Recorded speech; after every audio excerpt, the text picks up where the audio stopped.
Hello, I'm Wendy Vogel, and this is the Poetics, readings of contemporary works by emerging artists from around the world, brought to you by Sweetycat Press.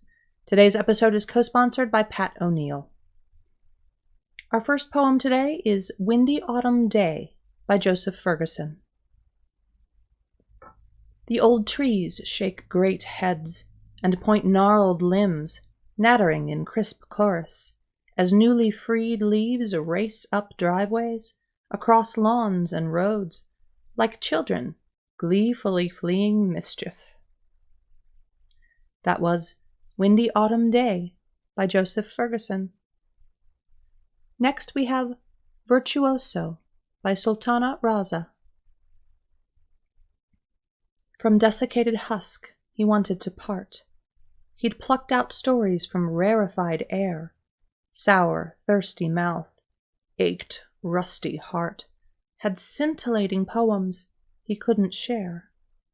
Too many qualms bound his chest tight, his temple to Psyche he'd laid bare. Still, words jostled, willing him to write.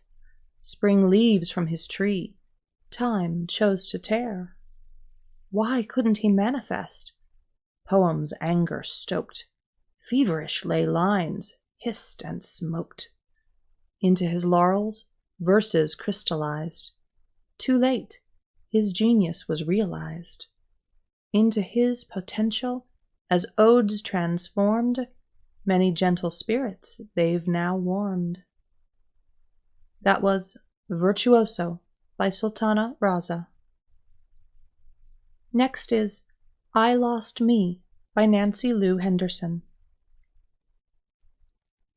I lost a deep desire with a brightly burning fire.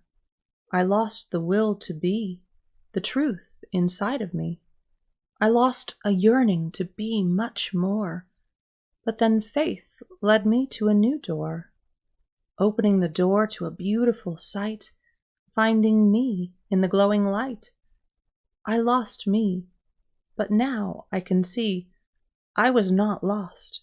God was holding me. He gently put my feet on the ground, but surprise filled me once turning around. Glowing embers burned brightly at my feet below. God placed on new logs, then gave them a blow.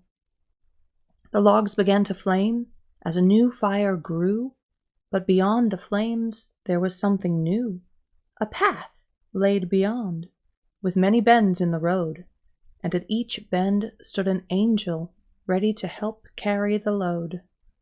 Far in the distance shone a beautiful light that I knew would be a magnificent sight.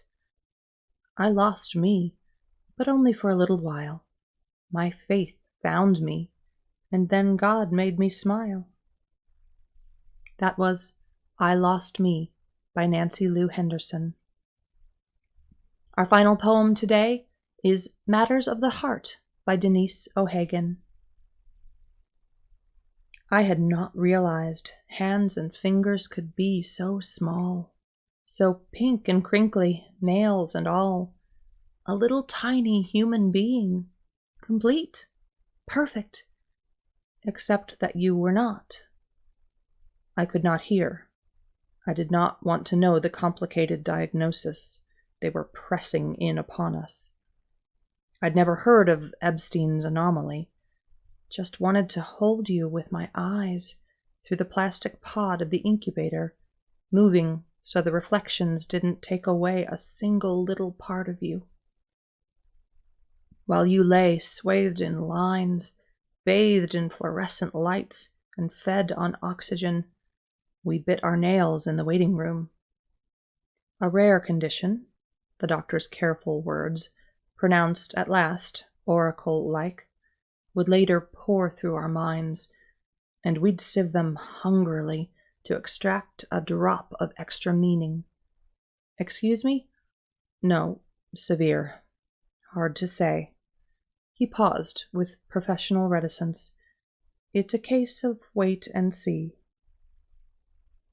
And so began a chain of days of waiting and seeing and waiting yet again, for the distorted chambers of your small heart like a microcosm of all imperfect structures, to adapt their functions to the outside world, become mini experts at compensation, minimize the differences, fool the observer, and play the ultimate fit-in game. Yet I feel it now, and sensed it then, seeing the awkwardness of visitors, unsure of what to say and how, that your imperfection mirrors a greater one in the hearts of all of us around you, who struggle to acknowledge, much less accept, what we cannot understand or justify. That was Matters of the Heart by Denise O'Hagan. And that's all for this episode of the Poetics. Thanks again to our generous co-sponsor, Pat O'Neill. For Sweetycat Press, I'm Wendy Vogel. Thanks for watching.